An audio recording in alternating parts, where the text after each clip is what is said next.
Hey guys, it's Archon, and as most of the people who watch my stream could tell you, I've been pretty fascinated with this new game, Cookie Clicker. Cookie Clicker is a Flash game that came out about 2 months ago, and it's gotten a lot of people addicted to it. And while I'm also pretty addicted to the game, it's not really playing the game that I've been so fascinated with, it's more just the game itself. So let me tell you about the game, and then I'll tell you why I'm so fascinated with it. So in this game, you have a giant cookie, and when you click on the cookie, you get more cookies. As you can see, I now have 5, 6, 7, 8, and you can click pretty fast.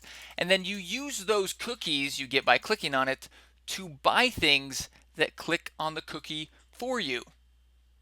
And that's it. That's the entire game.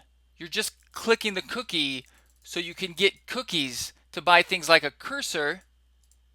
Now I have 3 cursors, and they're going to click the cookie for me, I think once every 10 seconds.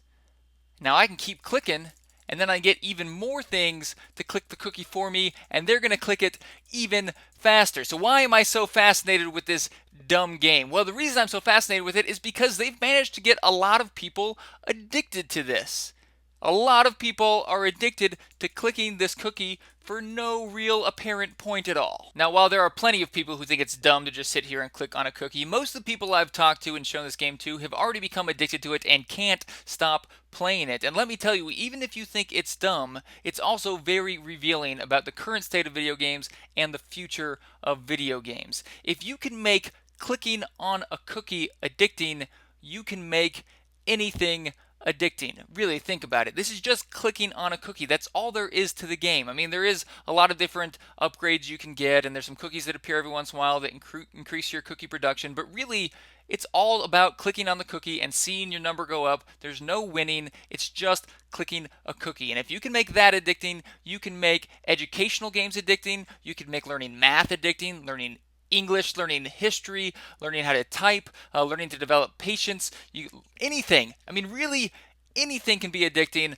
if this is addicting, and I think that's really exciting. So why is this game so addicting? How did they make it so that sitting here and clicking on a cookie for hours on end could actually be addicting? And it's all about progression and reward, and the fact that it's impossible to fail. Nowadays, there are very few video games that don't have built-in progression systems and clear reward for the time and effort you put into the game, and that goes a long way in making a game addicting. A lot of the games from our childhood weren't nearly as addicting because they didn't have those built-in elements, but now it's just a must. That's what we want. We want progression. And games like Minecraft have shown us the magic in having games that have no real end goal or way to win or fail. It really takes any resistance you might have had for playing the game out.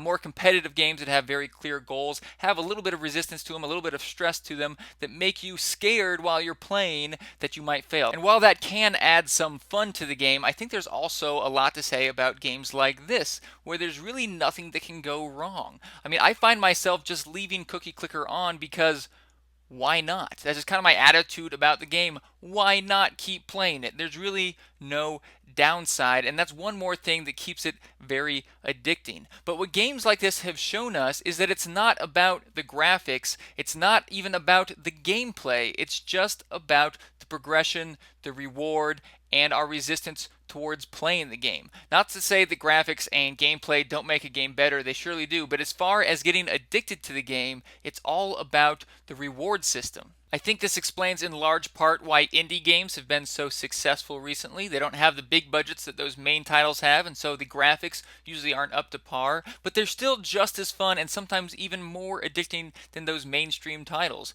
Video games have helped us gain a better understanding of human psychology, into what makes us tick, what makes us keep doing something, what makes something addicting, and I think it's really exciting. I think we're going to see more and better progression and reward systems in video games coming out in the future, and I think a lot of developers are learning gameplay doesn't even have to be that fun to keep us playing. Now, you might say that's a bad thing, you might say that's a good thing, I don't know, but I think it's very revealing, and that's why I've been so fascinated with this game. So even if you think it's a dumb game, even if you yourself didn't get addicted to it, please at least appreciate what this says about video games. If you haven't tried Cookie Clicker yet, try it at your own risk. You might find yourself leaving your computer on for weeks at a time.